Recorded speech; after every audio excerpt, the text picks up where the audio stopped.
and hi. Today we are going to cover a very important novel by George Orwell, Animal Farm. And this novel is a wonderful piece when it comes to the critical analysis of communist philosophers and communism ideology. This novel depicts the hypocrisy of those communist leaders who fought, who were against for what later they adopted for themselves. जी हाँ, ये बहुत बहुत खूबसूरत और आला novel है जो कि एक तरह से क्रिटिकल एनालिसिस है हाउ व communist leaders and there ideology. Communist leader जिस आइडियाज के खिलाफ थे, बाद में वही आइडियाज उन्होंने अपनी जिंदगी में अपना लिए. और ये नावल बहुत शानदार तरीके से इन सारे मामलात को डिपिक्ट करेंगे. तो पहले हम नावल पढ़ेंगे, कब लिखा गया, कैसे लिखा गया, इसकी थीम्स क्या हैं और किस तरह से ये जो रशियन रिवॉल्यूशन से उसे डिपिक्ट करता है और कैसे हमें उसे एक्सपोज करता है कि how they exploited other people, common people. वैसे neither I am the follower of the communism not supporter, तो आई एम न्यूट्रल, उस हिसाब से हम देखेंगे. The name of the novel is Animal Farm and it is my favourite. It doesn't mean that only the communists are the ones who exploit are the capitalists. Even in many societies there are people in a uniform who transgress their constitutional limits and take the whole country as their hostage. So you will see in various parts of the world. आज देखते हैं Animal Farm is a political allegorical novel. अच्छा, allegorical वो होता है जो ऊपर से कुछ और लेकिन हिडन मीनिंग उसकी कुछ और हो, तो उसे कहते हैं एलिगरिकल. आप पढ़ोगे तो इस नावल में आपको सुअर, जानवर, घोड़ा और जो मुर्गियां हैं वो दिखेंगी, लेकिन each and every character scene depict some depth analysis. So Animal Farm जो है वो एक पॉलिटिकल एलिगरिकल नॉवेल है written by George Orwell, published in 1945. जी हाँ, when we were about to end Second World War, तब ये नावल लिखा गया था. So Animal Farm is a political allegorical novel written by George Orwell, published in 1945. On the surface it is a simple animal story. जैसे मैंने कहा कि आपको लगेगा कि बस इसमें घोड़े हैं, सुअर है, लेकिन in the deep there is a meaning. वो कहते हैं ना, devil is in the detail. So जब आप इसकी एलिगरिकल जो हिडन मीनिंग अगर वो देखोगे तब आपको पता चलेगा. And it is a satire on Russian revolution. जी हाँ, रशियन रिवॉल्यूशन ये थी कि वो चाहते थे कि जो आरिस्टोक्रेसी, जो बड़े लोग हैं जिन्होंने कॉमन लीगों को एक्सप्लॉइट किया, उसे तबाह किया है, ये उनके खिलाफ हो गए. और जो लीडर जिस मूवमेंट को लीड कर थे वही बाद में इसके बेनिफिशियरी बंदे और वही वैसे ही तर्ज हुक्मरानी करना शुरू हो गए जिन लीडर्स के खिलाफ थे. वैसे ही हमारे एनिमल फार्म के अंदर जो जानवर अपने हक के लिए लड़ेंगे और जो उनको लीड करेंगे, बाद में वही जानवर जो कि सुअर होते हैं वो इन्हीं जानवरों को एक्सप्लॉइट करेंगे. Same with the Russian revolution. Russia के अंदर जो रिवॉल्यूशन है उसका मकसद था कि जो आरिस्टोक्रेसी है जो कि एक्सप्लॉइट करे कॉमन पीपल को, उसके खिलाफ उठा जाए. और इसी एनिमल फार्म के अंदर एनिमल के जितने भी एनिमल्स होते हैं, वो जो फार्म का मालिक होता है उसे भगा देगा, तुम हमारा दूध ले रहा है, मुर्गियां ले रहे हो, अंडे ले रहे हो. तो सुअर उसको लीड करते हैं और सुअर कहते हैं हम सब एक हैं. लेकिन बाद में सुअर जब इनको सुअर या दीगर मिलके जब मिस्टर जोन्स को भगा लेते हैं तो सुअर कंट्रोल होते हैं और उनकी भी जो आदतें होती है वही इंसानों वाली होती है. वो शराब पीते हैं, दूसरे जानवरों को एक्सप्लॉइट करते हैं, सेम लाइक कम्युनिस्ट लीडर्स. ठीक है ना. और जो स्टालिनिज्म था ना, टोटलिटरिज्म, उसके खिलाफ, क्योंकि जो स्टालिन था वो रशिया के अंदर आया था, तो उसके ऊपर भी एक तरह से एक अच्छा खासा क्रिटिसिज्म है में ये पेश करता है. ये कहता है कि ऑरवेल कहता है exposes how revolutions fail when power is abused and ideals are better. जो आइडियल्स रशियन जो आरिस्टोक्रेट्स के खिलाफ लाए थे, जब वो मिसयूज हो गए तब हम देखते हैं कि किस तरह से फिर उसकी तबाही होती है।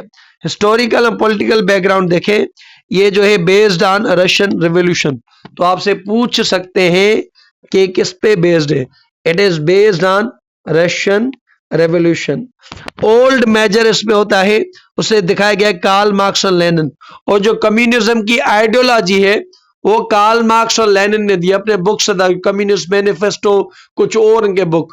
तो जो जो एडवाइस करता है कि हमें इसके खिलाफ होना चाहिए या हमें अपने लिए सोचना चाहिए, कॉमन लोगों, कॉमन एनिमल के लिए सोचना चाहिए, तो वो ओल्ड मेजर होता है, ओल्ड सुअर होता है। और उसको जॉर्ज ऑरवेल ने ये जाहिर किया है with the Karl Marx and Lenin, क्योंकि जो कार्ल मार्क्स एंड लेनिन है उन्होंने कम्युनिस्ट की आइडियोलॉजी थी। नेपोलियन की बात करें तो वो जोसेफ स्टालिन है, और ये नेपोलियन जो है वही एक तरह से बाद में थोड़ा जालिम बन जाता है। तो जोसेफ स्टालिन को उसने जालिम की तरह दिखाया, Napoleon Joseph Stalin. Snowball Leon Trotsky, और बॉक्सर वर्किंग क्लास, जैसे जो लोग करते थे बॉक्सर, ये घोड़ा होता है जो कहता है मैं विंडमिल बनाता जाऊंगा बनाता जाऊंगा बनाता जाऊंगा, आई will work hard, I will work hard में काम। तो ये कॉमन लोगों को बताया गया है कि एक किस तरह से वो काम कर रहे हैं। बॉक्सर। स्क्वेलर की बात करें, प्रोपेगेंडा मशीन, ये वो फैलाता रहता है ये होगा ये होगा। और मिस्टर जोन्स जो है सीजार निकोलस टू, जो रशिया के टाइम उस टाइम था, तो मिस्टर जोन्स जो है वो जार निकोलस टू को करते हैं। अगेन मैं आपको बता दूं कि ये जो बैकग्राउंड है रशियन रेवोल्यूशन पे है। ओल्ड मेजर कार्ल मार्क्स को दिखाया, नेपोलियन जोसेफ स्टालिन को, स्नोबॉल लियो ट्रोट्स्की को, बॉक्सर वर्किंग क्लास को, स्क्वेलर प्रोपेगेंडा मशीन को, और मिस्टर जोन्स जो है वो जार निकोलस टू, ये आपको पता होना चाहिए। जार निकोलस टू को मिस्टर जोन्स की तरफ से दिखाया गया है।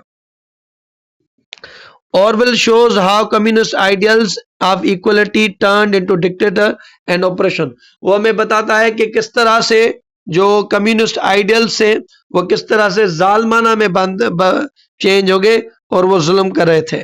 डिटेल समरी चैप्टर वाइज देखें। बिगनिंग ऑफ द रेवोल्यूशन, तो पहला जो चैप्टर है beginning of the revolution, revolution की शुरुआत। Manor Farm is owned by Mr Jones, तो पहला जो है वो है बिगनिंग ऑफ रेवोल्यूशन। ये आपसे पूछ सकते हैं इंटरव्यू वगैरह में, तो आपको नाम याद होना चाहिए, बिगनिंग ऑफ द रेवोल्यूशन। आगे है मनोहर फार्म का जो मालिक है वो मिस्टर जोन्स है। क्रूअल है और केयरलेस फार्मर है, जैसे कि कैपिटलिस्ट या जो दीगर जो लीडर बड़े होते हैं, ठीक है। ओल्ड मेजर की बात करें, वाइज पिग है। ओल्ड मेजर कौन है? वो वाइज पिग है। Deliver a speech describing animal suffering, और जिस तरह से कार्ल मार्क्स और लेनिन ने कहा कि लोग सफर कर रहे हैं, लोग परेशान हैं, लोगों को भूखा मारा जा रहा है, ये हमारे ओल्ड मेजर भाई साहब ने बताया। He introduced the idea of the animalism, वो एनिमलिज्म की बात करते हैं, जैसे वो communism. And teachers a song of beast of England, और वो बताते हैं कि इंग्लैंड के जो बीस्ट, तो सॉन्ग भी सिखाते हैं। Teachers a song beast of the England. Old Major dies but the ideas inspire million, अच्छा वो मर जाते हैं लेकिन आइडिया को बहुत लोगों को इंस्पायर करते हैं। जैसे जो लेनिन और कार्ल मार्क्स से दो आइडिया से उन्होंने बहुत सारे लीडरों को, लोगों को मुतासिर किया है। उसके बाद आता है एनिमल रेवोल्यूशन। पहले जो था बिगनिंग ऑफ दी रेवोल्यूशन, फिर था animal revolution.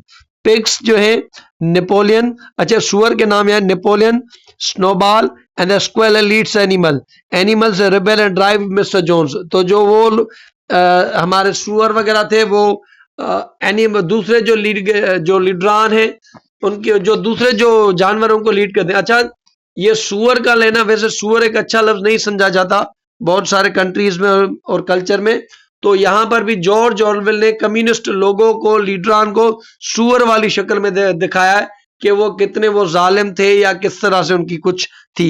Animals rebel and drive Mr Jones away. Manor Farm becomes Animal Farm. पहले जो मनोहर फार्म था अब वो है हो गया एनिमल फार्म, ठीक है ना, मनोहर फार्म से एनिमल फार्म। 7 कमांडमेंट, अच्छा ये एमसीक्यू में आ सकता है, how many commandments were in Animal Farm, तो वो 7 कमांडमेंट थी। अब आते हैं राइज ऑफ पावर, तो पहली थी बिगनिंग ऑफ द रिवोल्यूशन, फिर था एनिमल रिवोल्यूशन, फिर था राइज ऑफ पावर स्ट्रगल। अब वो पावर स्ट्रगल था कि कौन कौन पावर करेगा, वो करेगा पावर, यो वाला जानवर। तो अब इसमें ये बात, rise for the power of the struggle. Snowball proposes wind mill. Snowball जो है वो ये कहता है कि हमें एक विंड मिल बनानी चाहिए। अब विंड मिल एक प्रोग्रेस और एजुकेशन की साइन है, और इनमें जो स्नोबॉल था वो एक रीजन को, माइंड को शो करता है। अच्छा, नेपोलियन जो था opposes it and uses dogs to expel Snowball. Napoleon थोड़ा शैतानी पे टाइप का है, तो उसने जो है कुत्ते भी पाल रखे थे।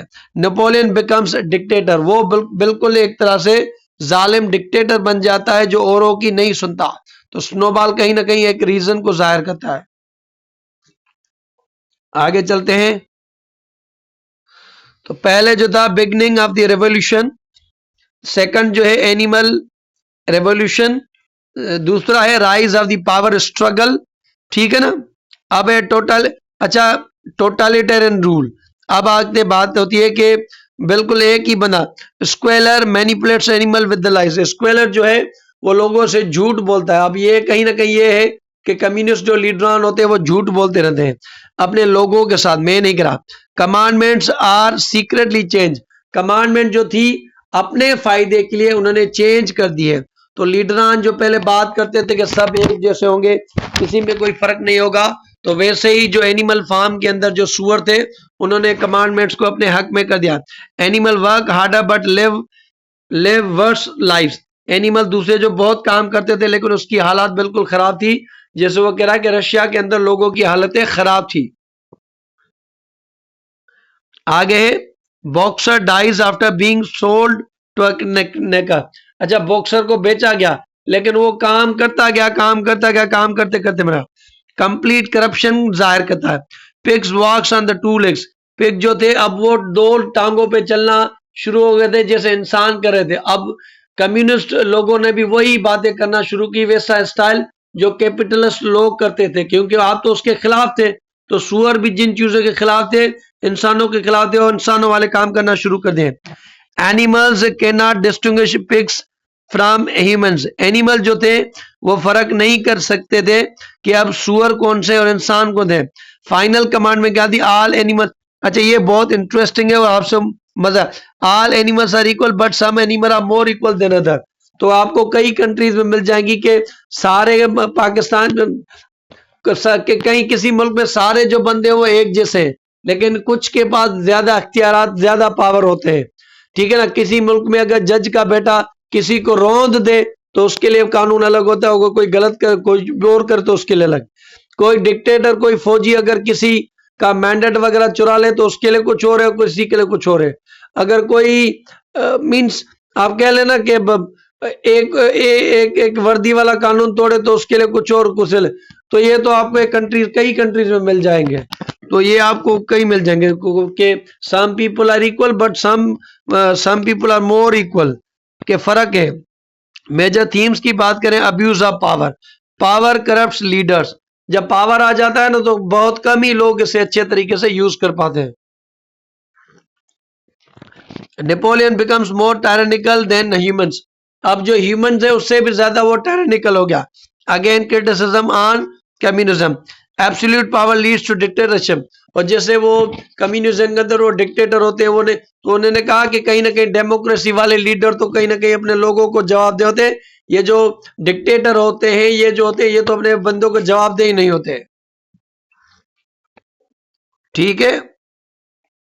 Betrayal of the revolution, revolution promised equality. अब एक थीम ये भी है कि रेवोल्यूशन को धोखा दिया गया, कि रेवोल्यूशन तो कहा था कि सब बराबर होंगे, लेकिन आज के टाइम सुअर मौत बने, ends in operation and class division, वहां पे भी फिर तबाही हुई और क्लास डिवीजन रही। आइडियल्स ऑफ एनिमल्स जो थे वो डिस्ट्रॉयड हो गए। इसके अंदर प्रोपोगंडा के बातें फैलाना, लोगों को बेवकूफ करना, वो भी एक तरह से थीम है। इसके अंदर क्लास स्ट्रगल भी दिखाया गया है, जैसे पिग जो है वो एलीट है और वर्किंग क्लास एनिमल है। बॉक्सर जो है वो एक्सप्लॉइटेड लेबर को कहता है। Ignorance and education, animals lacks education also many, जिसके पास तालीम नहीं थी, जो छोटे जानवर थे तो वो बेवकूफ हो रहे थे, वो ऐसे ही कर रहे थे जिनको जैसे पिग्स वगैरह उन्हें नचा रहे थे। तो जिस कंट्री के अंदर भी हालात अच्छे नहीं होते तो उसको ऐसे ही घुमाया जाता है। करेक्टर एनालिसिस की बात करें तो नेपोलियन है, सेम्बला वो स्टैलिन है, पावर हंग्री है, क्रूअल है, मैनिपुलेटिव है, use fear and violence. Snowball की बात करें, सिंबल ऑफ ट्रस्ट की है, इंटेलिजेंट है, विजनरी है, ड्रिवन आउट बाय फोर्स। तो स्नोबॉल को उसने एक विजनरी और लीडर बताया। स्क्वेलर की बात करें, सिंबल ऑफ प्रोपेगेंडा, वो बस बातें फैलाता है, control truth and history, manipulate language. Boxer की बात करें, बॉक्सर जो है वो हार्ड वर्किंग है और उसका नारा है आई विल वर्क हार्डर, और वो कहता है कि मैं काम करता रहा, रिप्रेजेंट एक्सप्लॉइटेड का। क्लोवर की बात करें, काइंड है बट पावरलेस। मिस्टर जॉन जो है वो रिप्रेजेंट कर जार निकोलस II को overthrown due to cruelty. Farm जो है वर्षिया का एपेक्स जो है कम्युनिस्ट लीडर है। विंडमेल जो है वो इंडस्ट्रियलाइजेशन को जाहिर करता है हमारे एनिमल फार्म में। डॉग जो है वो सीक्रेट पुलिस है जो लोगों के ऊपर नजर रखते थे। शीप जो है ब्लाइंड फॉलोअर्स हैं। 7 कमांडमेंट की बात करें, रेवोल्यूशनरी लॉज है। मिल्क एंड एप्पल जो है वो प्रिविलेज ऑफ द रूलर्स के, ये सिर्फ क्योंकि जो मिल्क और एप्पल थे ना वो सुअर ले जाते थे, तो कुछ चीजें ऐसी होती हैं जो कि प्रिविलेज क्लास की होती हैं। All animals are equal but some animal are more equal than other, show ultimate hypocrisy, के जो पहले लीडर कहते थे कि सब बराबर है, बाद उन्होंने चेंज किया। Power aims to corrupt and absolute power corrupts absolute, तो पावर भी है। 4 legs good 2 legs bad, simplified propaganda. I will work hard, Boxer की बात है।